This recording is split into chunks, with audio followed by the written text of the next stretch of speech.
प्रकार से उत्साह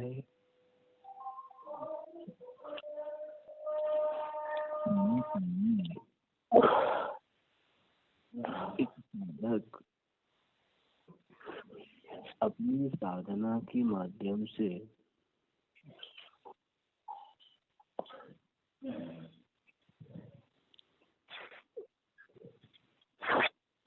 किस प्रकार अपनी साध्य को प्राप्त कर लेता है। यदि ये बात समझ में आ जाए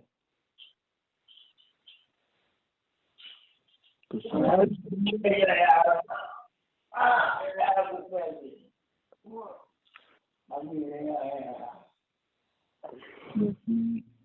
यदि देखा जाता है कि जिस साधक को अपनी साधना पर बल ना हो वो कभी साध्य की प्राप्ति कर नहीं। अगर देखा जावे तो साधक ही ऐसे कहा जाता है जो साधना में निरंतर प्रयत्नशील रहता है। जो अपनी साधना में निरंतर प्रयत्नशील ना हो उसे साधक क्यों कहा जाएगा।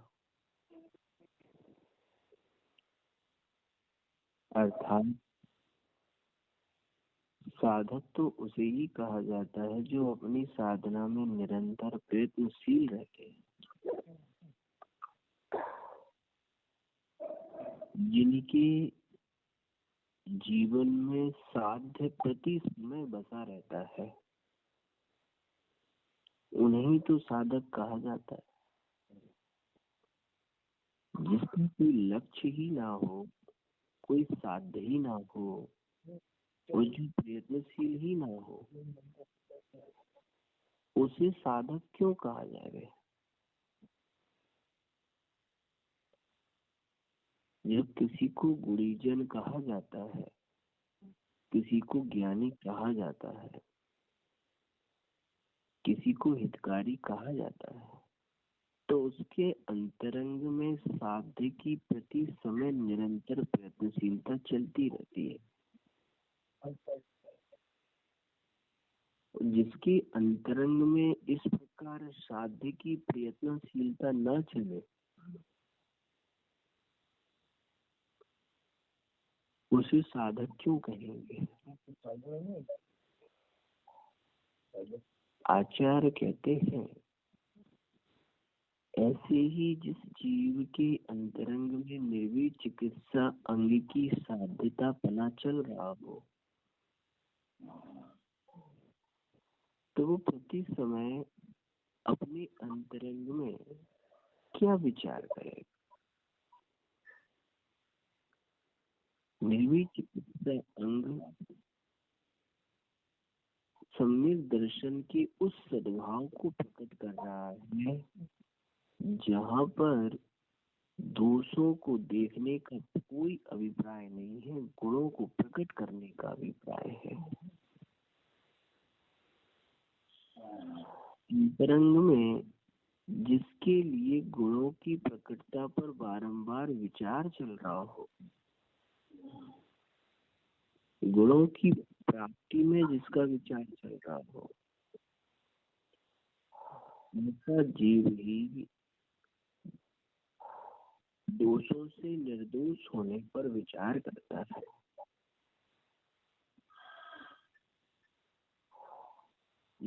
कहा जाता है कि जिसकी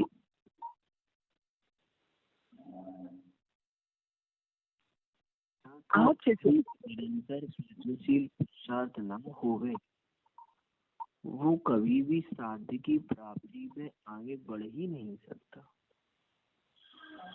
हम सोच रहे हैं कि धर्म कर रहे हैं, साधर्मी बना कर रहे हैं, मोक्ष मार्ग पर बढ़ रहे हैं, लेकिन पहले ये तो देखो कि हमें यदि किसी ने साधक कहा है या हमने अपने आप को साधक माना है तो फिर तुमने अपनी साधना को निरंतर प्रयत्नशील बनाए रखा हुआ है कि नहीं रखा हुआ है?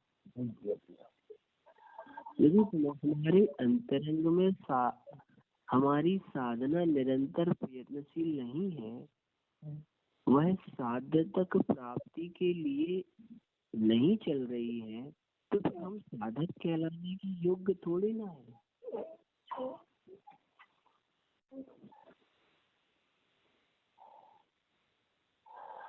भ्रम क्यों बना के रखे हुए हैं कि हम साधक हैं? ये तो भ्रम बना के रखा हुआ है ना अंतरंग में कि हम साधक हैं, जबकि हम साधना में तो निरंतर प्रयत्नशील है ही नहीं। तो फिर हम साधक किस बात के?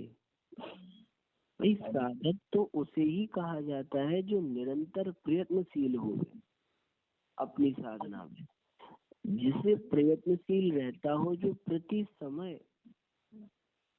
समय जिसके जीवन में घटना निर्दोषता के अभाव के लिए चलती हो,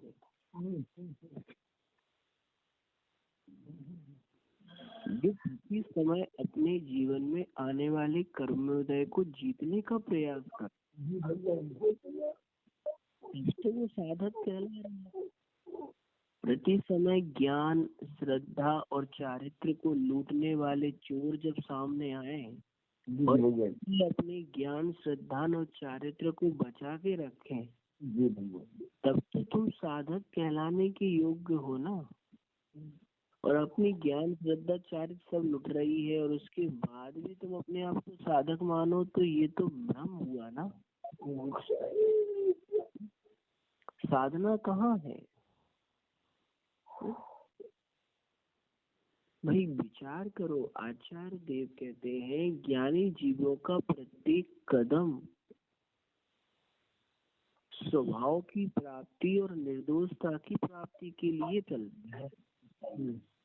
हमारा कोई भी कदम कभी स्वभाव की प्राप्ति को लेकर उठा क्या? ज्ञानी जीवों के जीवन में कर्मोदय से जनित यदि कोई विभाव परिणतियां भी चल रही होंगी, तो वो विभाव परिणति का अवलंबन लेते समय भी उस विभाव के अभाव का ही पुरुषार्थ करेंगे। क्या हमारे जीवन में इस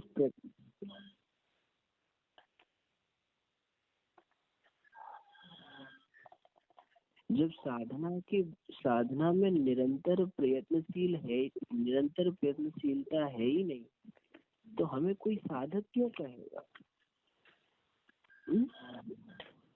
कभी विचार किया कि हम प्रति समय अपनी साधना में निरंतर प्रयत्नशील हो रहे हैं कि नहीं हो रहे हैं? विचार करो, कितने समय से हम धर्म कर रहे हैं, कितने समय से पूजन कर रहे हैं, कितने समय से सामायिक कर रहे हैं, कितने समय से कितनी जापें दे चुके होंगे, कितने समय से क्लास सुन रहे हैं, कितना समय से स्वाध्याय कर रहे हैं, लेकिन क्या प्रति समय तुम्हारी ये औषधि तुम्हें निरोग बना रही है कि नहीं बना रही है? कि अभी भी रोग वैसी का वैसा है और औषधि लेते चले जा रहे हैं। तो फिर हम अपने जीवन में भ्रम को पाल के रखे हैं। साधना में निरंतर प्रयत्नशील नहीं है और अपने आप को साधक मान बैठे हैं। यदि आप स्वाध्याय कर रहे हो तो आपकी ज्ञान की शुद्धता आनी चाहिए ना, ज्ञान में निर्दोषता आनी चाहिए ना। यदि आप तथ्य निर्णय कर रहे हो तो आपकी श्रद्धा में निर्दोषता आनी चाहिए ना। यदि आप चारित्र का पालन कर रहे हो तो आपकी कसायों की हानि होनी चाहिए ना। तो आप साधना में निरंतर प्रयत्नशील हैं। अन्यथा हमने अपने आप को साधक दशा में तो स्वीकार कर लिया, लेकिन साधना को स्वीकार नहीं किया। विचार करो, प्रतिदिन दुकान खोल रहे हो लेकिन दरिद्रता जो की त्यों बनी है। कि पर कोई कहेगा तुमसे कि भाई तुम दुकान खोल रहे हो, तुम्हारी दुकान खोलने का कार्य साधन लाभ कमाने का है, लेकिन तुम्हारे पास दरिद्रता क्यों है? अब अपने अंतरंग में ये प्रश्न चिन्ह बनना चाहिए ना कि हम प्रति समय सम्यक ज्ञान की आराधना कर रहे हैं, फिर भी मिथ्या ज्ञान की तरफ भागते हैं। फिर भी हमारे जीवन में अज्ञानता बहुत है। अब प्रति समय श्रद्धा की निर्दोषता के लिए तत्व निर्णय पर विचार कर रहे हैं, फिर भी वस्तु के स्वभाव को छोड़कर वस्तु के विभाव को ही अपन ने अपना के रखा हुआ। प्रति समय न जाने कितना बहिरंग आचरण, इसका त्याग, उसका त्याग, इसकी सब, लेकिन फिर भी कसाय शक्ति और बढ़ती चली जा रही है कम होने की वजह। तो फिर इसका मतलब क्या निकाला है? इसका मतलब ये निकलता है कि हमने अपने आप को साधक के रूप में भ्रम पूर्वक स्वीकार कर रखा है, लेकिन साधना को हमारे जीवन में कोई महत्वता नहीं है। साधना में कोई निरंतर प्रयत्नशीलता नहीं चल रही है। यदि साधना में निरंतर प्रयत्नशीलता चले तब तुम साधक बने को सार्थक कर पाओगे। आज हमारे जीवन की सबसे बड़ी भूल यही चल रही है। कई जीवों के जीवन में ऐसा होता है, थोड़ा सा धर्माचरण शुरू हुआ कि वो वही संतुष्ट हो जाते हैं, और संतुष्ट होने के बाद वो धर्माचरण ही उसके लिए पाप का कारण बन जाता है। होता कि नहीं होता? भाई धर्म में धर्माचरण या व्रत तप क्रियाएं क्यों करी जाती हैं? कि दोष रूप परिणतियों से भय उत्पन्न हो जाए। होता कि नहीं? लेकिन कई बार ये देखते हैं मिथ्यात्व के प्रभाव से जीव मिथ्यात्व से यदि किसी धर्म में चला भी जाए, उसका जीवन में पाप से भय छूट जाता है करने में, और पाप में परिणतियां करने लग जाता है। अरे मैं तो धर्मात्मा हूँ, मैं तो इतना कर सकता हूँ। आचार्य कहते धर्माचरण करने पर तो उसे पाप से भय आना चाहिए। क्या स्थिति बनती है कि जैसे कोई जीव यथार्थ साधना करेगा जिनेंद्र भगवान की, तो उसे अपने अंतरंग में पाए जाने वाले दोषों से प्रति समय भयभीत बना रहेगा। लेकिन मूर्ख हो क्या रहा है? जितना ये जीव जिनेंद्र भगवान की धर्माचरण का अवलंबन ले रहा है, उतना अपने अंतरंग में झूठ, मायाचारी, छल कपट, क्रोध, लोभ आदि दोषों से और अनुरंजित होता जा रहा है। जबकि उनसे भयभीत होना चाहिए ना। यदि तुम्हारे अंतरंग में गुणा प्रीति उत्पन्न हुई है, जिसके अंतरंग में गुणों के प्रति प्रीति उत्पन्न हुई है, तो गुणों के प्रति प्रीति की कसौटी तो तभी है जब उसके अंतरंग में दोषों के प्रति भयभीत बना आवे। अब तुम कह रहे हमें गुणों से प्रीति, और एक तरफ दोष तुम्हारे लिए बहुत आसक्ति पूर्वक लग रहे, तो गुणों में प्रीति कहाँ हुई? निधि चिकित्सा अंग कितना विशाल है, ये देखने का विचार तो करो। कल मैंने कहा था ना, एक ज्ञानी जीव अज्ञानी के पास किसके बल पर रह लेता है? की वजह से। लेकिन एक अज्ञानी ज्ञानी के साथ नहीं रह सकता। क्यों? क्योंकि उसके अंतरंग में तो गुणों के प्रति प्रीति है ही नहीं। विचार करो, एक क्षमावान कितनी ही प्रतिकूलताएं वो रह लेगा कि नहीं रह लेगा? लेकिन एक क्रोधी जीव के लिए कितनी ही अनुकूलताएं प्राप्त हो गए, वो एक साथ नहीं रहता।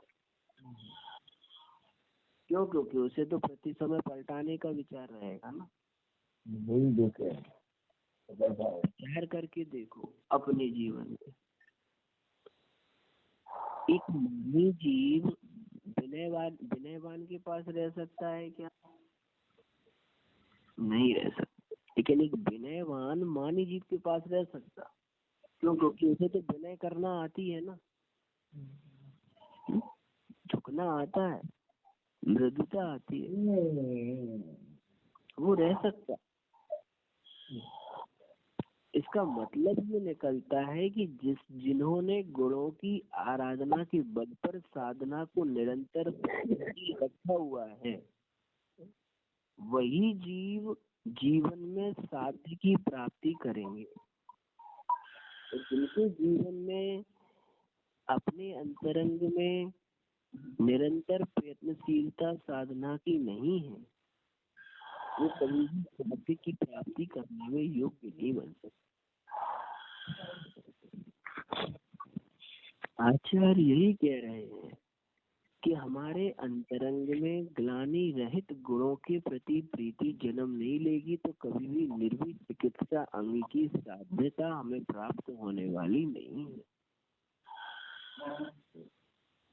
अभी इस पर विचार करके देखा अपन ने? सोचो कि अपने अंतरंग में हम जब हमारे आसपास कितने संयोग पाए जाते हैं, कितने पदार्थ पाए जाते हैं, उन पदार्थों में गुण भी है और दोष भी है कि नहीं? लेकिन गुण दोषों के साथ साथ तुम्हें क्या देखना है? मात्र गुणों को देखना है। लेकिन गुणों को देखते समय दोषों के प्रति तुम्हें द्वेष ना आवे, ग्लानि ना आवे, विचार करके देखो। कभी अपने अंतरंग विचार करके देखा? अपने पास रहने वाले संयोग जो हैं, उन संयोगों के वो संयोग जब गुण रूप आचरण करें तो तुम्हें उनके गुणों में प्रीति आती है कि नहीं आती? कि उनकी गुण रूप आचरण देखकर तुम्हें पहले उनके दोष दिखाई देते? कई बार ऐसा होता कि नहीं? आप विचार करो, निर्वीक चिकित्सा अंग कितना विशाल है। मान लो कोई जीव पूर्व के समय में बहुत दोष रूप परिणतियों से रहता हो, उसने चोरी करी हो, झूठ बोला हो, खूब अन्याय नीति से धन कमाया हो, या फिर मांस भक्षण किया, और फिर वो सुधर जाए, फिर वो गुण रूप आचरण कर ले, तो अब तुम्हें उसके गुण रूप आचरण देखकर पहले उसकी दोष रूप जीवन याद आएगा कि गुण रूप जीवन?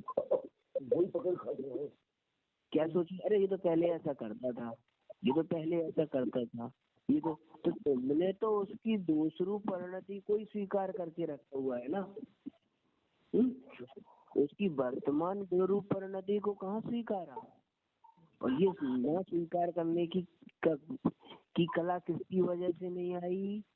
क्योंकि निर्भीक चिकित्सा अंग हमारे अंतरंग में मौजूद नहीं। निर्भीक चिकित्सा अंग का धारक किसी जीव के जीवन में पूर्व में कितनी ही दोषरूप जीवन क्यों नहीं रहा हो, लेकिन वर्तमान में यदि उसने अपने दोषरूप जीवन को छोड़कर गुणरूप जीवन को स्वीकारा है तो वो उसकी गुणरूप जीवन में गुणों की प्रीति ही करेगा।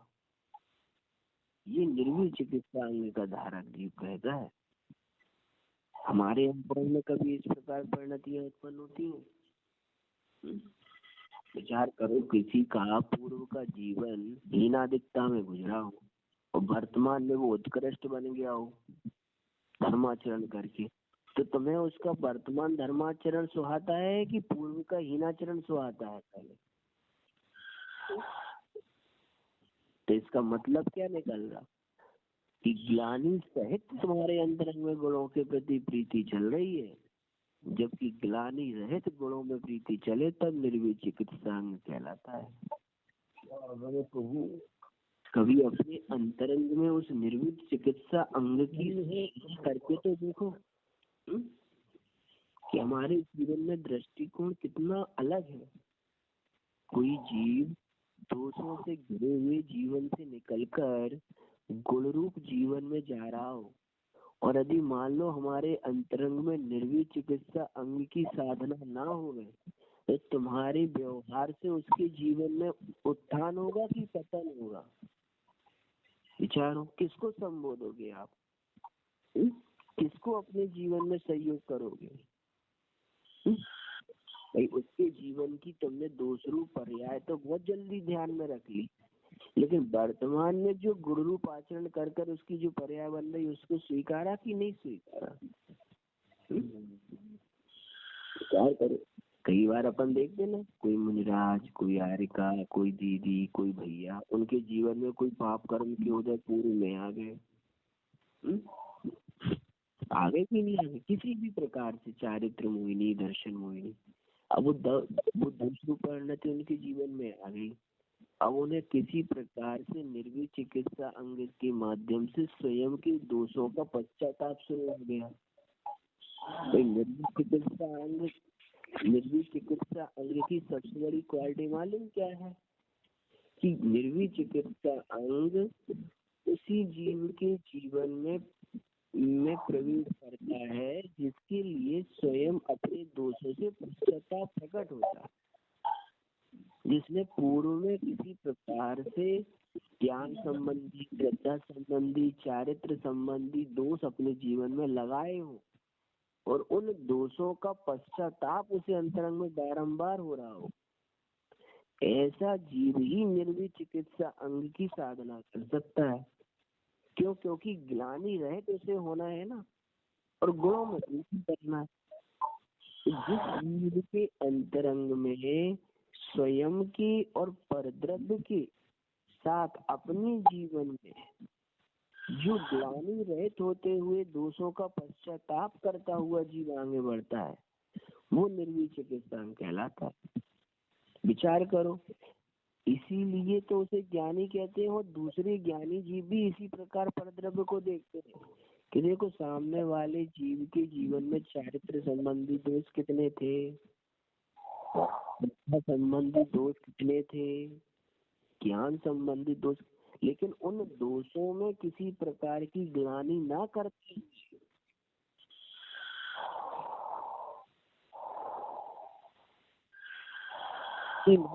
हुए वर्तमान में उसके पश्चाताप रूपी गुण को स्वीकार करते हुए उसके लिए संबोधन करना।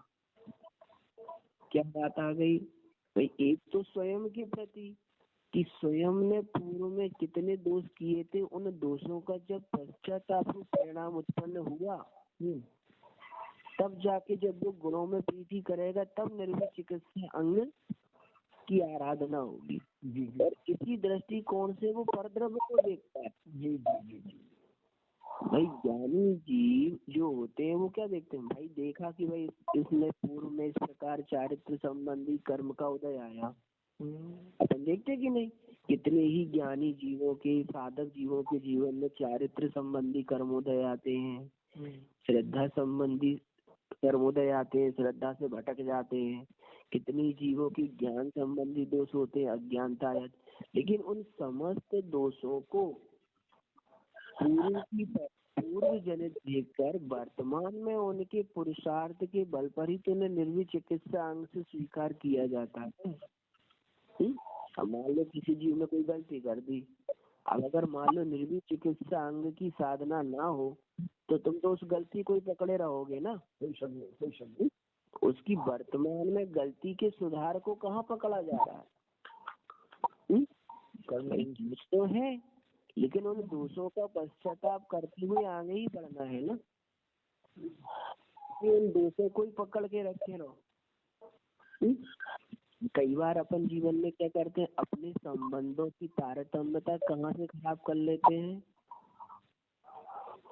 किसी जीव ने पूर्व में हमारे साथ बुरा कर दिया, अनिष्ट कर दिया, गलत व्यवहार, अब वर्तमान में वो पश्चाताप के माध्यम से या पुण्योदय के माध्यम से अच्छा व्यवहार कर, तो अच्छे व्यवहार में तुम्हें पूर्व का व्यवहार याद आता है भैया। तो इसका मतलब क्या कि वर्तमान में चलने वाले गुण रूप आचरण को तो तुम स्वीकार नहीं कर रहे, गुण रूप प्रीति तो देख नहीं रहे, उसकी पूर्व की दोष रूप परिणति का व्यवहार तुमने पहले याद रखा। अब बताओ, ऐसे समय में तुम्हारे अंतरंग में उसके प्रति जो गुणों के प्रति प्रीति चल रही है, वो दोषों से सहित है कि गुणों से सहित? ग्लानी तो नहीं हुई ना।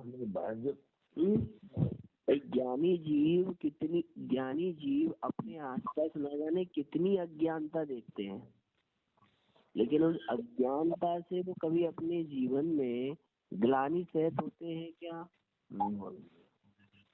नहीं। है कि जिनके अंतरंग में निर्वी चिकित्सा अंग की साधना निरंतर चल रही हो, वो जीव सामने वाले के दोषों को देखकर कितने ही दोष क्यों ना हो, वो अपने अंतरंग में पचा जाते हैं और फिर क्या देखते हैं? सिर्फ गुणों में प्रीति देखते हैं। ये निर्वी चिकित्सा अंग से माध्यम से शुरू होता है, क्योंकि ये ध्यान रखना, ये जो आता है ना तत्व सूत्र में उदाहरण, दूसरे की निंदा स्वयं की प्रशंसा, इसका मूल उद्देश्य निर्वी चिकित्सा अंग के माध्यम से समझाना होता है। जो दूसरे की निंदा बुराई और अपनी प्रशंसा चाहता है, वो नीच गोत्र कर्म का करता है। वो ऐसे जीव ही निर्वी चिकित्सा अंग के विरोधी पाए जाते हैं।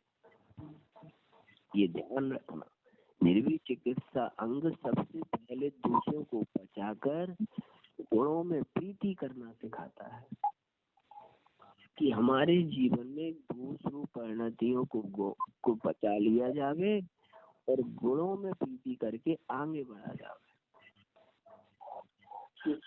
जीवन में साधना सही निरंतर रूप से चलती है। अब विचार करो, किसी जीव के जीवन में कोई कर्मोदय जनित कोई दोष आ गए, तो क्या आप तुम उसके लिए कभी स्वीकार नहीं करोगे?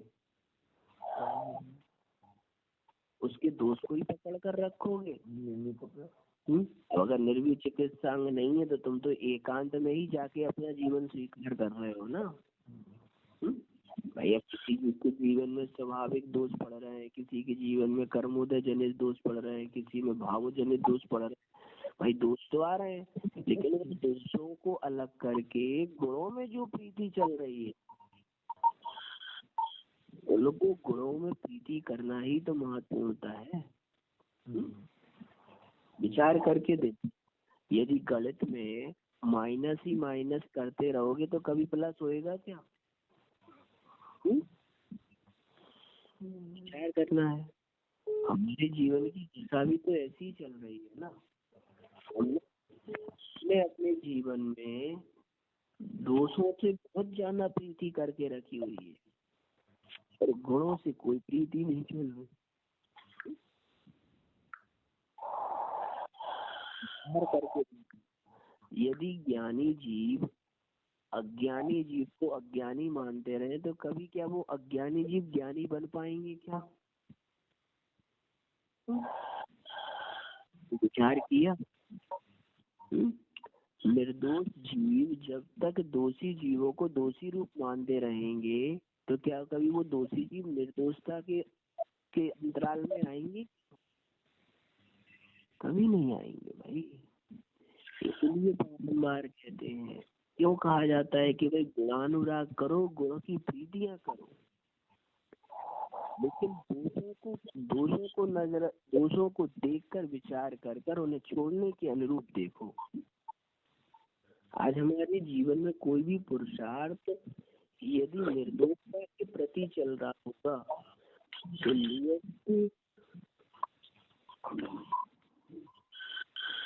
नियम तो हमारे जीवन में उसकी साधना दिखाई दे रही है। तो साधना ही नहीं चल रही है तो तुम्हें साधक कहलाने का कोई हक नहीं है। ये ध्यान में रखो। यदि हमारे जीवन में ज्ञान संबंधी, श्रद्धा संबंधी, चारित्र संबंधी यदि दोषों से निर्दोष होने की साधना चल रही है तो तुम्हारी ज्ञान में, तुम्हारी श्रद्धा में, तुम्हारे चारित्र में उत्कृष्टता जरूर आएगी। ये ध्यान रख लेना। और यदि तुम्हारे जीवन में साधना नहीं चल रही है तो ज्ञान भी तुम्हारा ऐसे चलेगा, श्रद्धा भी ऐसी ही चलेगी और चारित्र भी ऐसा ही चलेगा। ये विचार कर लेना अपने जीवन में। यदि किसी भी ज्ञान श्रद्धा या चारित्र के क्षेत्र में तुम्हारी वृद्धि हो रही है, वो भी सम्यक हो रही है, तो ये समझ लेना कि तुम साधना के मार्ग पर खड़े हुए हो। जी भगवान, आपको साधक कहा जा सकता है, लेकिन यदि हमारे ज्ञान श्रद्धा चारित्र तो जो के तो है, कोई फर्क नहीं आ रहा है, धर्माचरण करते हैं तो हमारी कसाई की वृद्धि हो जाती है। थोड़ी सी श्रद्धा संबंधी विचार करते हैं तो तत्व निर्णय हमारा कहीं खो जाता है। कहीं ज्ञान संबंधी चर्चा करते हैं तो हमें कोई चीज समझने में ही नहीं आती, छह बिल्कुल हीन हो जाते हैं। तो फिर हमारे जीवन में अभी साधना को लेकर कोई विचार है नहीं। तो अपनी जीवन में सबसे पहले यदि साधकता प्राप्त करनी है, साधक बनना है, तो सबसे पहले साधना को निरंतर प्रयत्नशील बना के रखो कि मुझे अपने जीवन में साधना को निरंतर बनाए रखना है, चाहे वो ज्ञान संबंधी, श्रद्धा संबंधी, चरित्र संबंधी। तब तो तुम्हारे जीवन में उस जाति का साध्य प्राप्त होने का पूर्ण उपाय नजर आएगा। और यदि मान लो साधना तो कुछ है नहीं और अपने को साधक मान लिया, ये क्लास तो सुन रहे हैं और ना जाने कितने साल हो गए सुनते सुनते, कितनी बार डिस्कस हो गया, लेकिन जब भी देखते तभी ज्ञान में अज्ञानता रहती है, श्रद्धा में तत्व निर्णय दिखाई नहीं देता, चारित्र में कथा इतनी तीव्रता से जोर उठ रही है कि पूछो नहीं, कहलाने के योग्य नहीं है। ध्यान में रखो कि अपने जीवन में यदि ज्ञान श्रद्धा चारित्र रूपी निर्दोषता प्राप्त करनी है तो हमें अपने जीवन में दोषों के अभाव के लिए निरंतर प्रयत्नशील रहना चाहिए। अच्छा एक बात बताओ, सुबह भोजन करने के बाद तुम्हें शाम के ये लगता है कि अब शाम को भोजन नहीं करना? इस सुबह का भोजन करने से पहले तुम शाम के भोजन की व्यवस्था बनाते, विचार करा सुबह भोजन क्या बनना है कि इससे खाने से पहले शाम के भोजन का डिसाइड कर लेते हो कि शाम को क्या बनाना है, शाम को क्या। कभी विचार किया कि सुबह जो भोजन करते उस समय ये विचार किया कि मुझे शाम को भोजन करना ही ना पड़े, भूख लगे ही ना, मैं ऐसा पुरुषार्थ करूं कि मुझे क्षुधा संबंधी दोष की उत्पत्ति ही ना हो। तो खाली इधर तो सुबह का भोजन रखने से पहले शाम के भोजन की व्यवस्था बन जाती कि अभी रख लो शाम को खा लेंगे, होता भी नहीं होता। विचार करो, तुम दोषों को निमंत्रण देने का प्रयास कर रहे हो कि प्रति समय वर्तमान में पुरुषार्थ दोषों के निर्दोष होने का कर रहे हो। यदि तुम्हारा वर्तमान पुरुषार्थ भविष्य के दोषों के अभाव के लिए चले तब तो तुम साधना में निरंतर प्रयत्नशील हो, है कि नहीं भाई? मुझे पता है वर्तमान में भविष्य में राग आदि की हानि होगी, तो वर्तमान में किस प्रकार से राग आदि की वृद्धि करते भविष्य में राग आदि की हानि को मिटाना है। विचार करने वाली बात है कि नहीं? एक कर्मोदय आ जाए एक बात अलग है, लेकिन पुरुषार्थ तो तुम्हारा दोषों से निर्दोष होने का चलेगा कि नहीं? जी भगवान बिल्कुल चलिए। भाई किसी जीव के जीवन में वर्तमान में वैराग्यदायक जीवन चल रहा हो, अब भविष्य में उसके जीवन में कोई कर्मोदय जनित राग आ जाए, आ जाएगा, कर्मोदय जनित आया ना, लेकिन क्या वो अपने वैराग्य की राग को छोड़कर उस राग में उलझेगा क्या? नहीं उलझेगा, वो तो अपनी साधना में निरंतर प्रयत्नशील है कि नहीं? शाम को भोजन मिलेगा ये बात कर्मोदय से व्यवस्थित है, लेकिन तुम्हारा अंतरंग पुरुषार्थ तो यही चलेगा ना कि भोजन ना करना पड़े या कम करना पड़े। अब तुम बुद्धि पूर्वक ही उस कर्म बुद्धि पूर्वक ही उस दोष को पहले से ही स्वीकार कर रहे हैं। विचार करने वाली बात है कि हमारे जीवन में किसी चीज को ध्यान पूर्वक प्रवेश करो कि हमें दोषों को निर्दोष होने के लिए, भाई कर्मोदय जनित दोष तो आएंगे, लेकिन वर्तमान पुरुषार्थ तुम्हारा उस निर्दोषता की तरफ बढ़ेगा कि दोष कर्मोदय जनित दोष आएंगे उसकी तरफ बढ़ेगा? उसको तो ग्रहण करेंगे और इसको करेंगे। जीवन में कैसे कैसे दोष रूप कापो कर्मोदय उपसर्ग रूप आए, क्या उन्होंने अपने स्वरूप को छोड़ दिया? क्या अपनी निर्दोषता की प्राप्ति के लिए निरंतर प्रयत्नशील रहे कि नहीं रहे? अभी तो उन्हें साधक कहा गया। भाई किसी जीव को साधक तभी कहा जाता है जब उसके जीवन में प्रति समय कर्मोदय जनित उदय आवे और वो उन कर्मोदय को जीतने का प्रयास करे।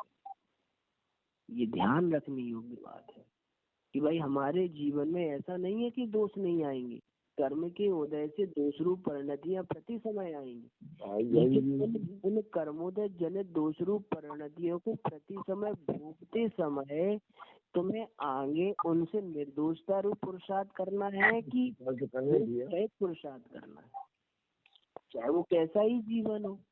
भाई ऐसा थोड़ी ना है आपके जीवन में धर्मानुराग आएगा, विषयानुराग आएगा, कसानुराग आएगा, विषय भोग आएंगे, लेकिन प्रति समय तुम्हारे अंतरंग में उस वर्तमान पुरुषार्थ में निर्दोषता की तरफ पुरुषार्थ चलेगा कि दोषों की तरफ पुरुषार्थ चलेगा। इस पर बारंबार विचार करने वाली बात है। ये ध्यान रखना कि हमारे जीवन में प्रति समय क्या चल रहा है, इसी पर से चर्चा पश्चात करें। आपके ज्ञान करें धन्यवाद आपको।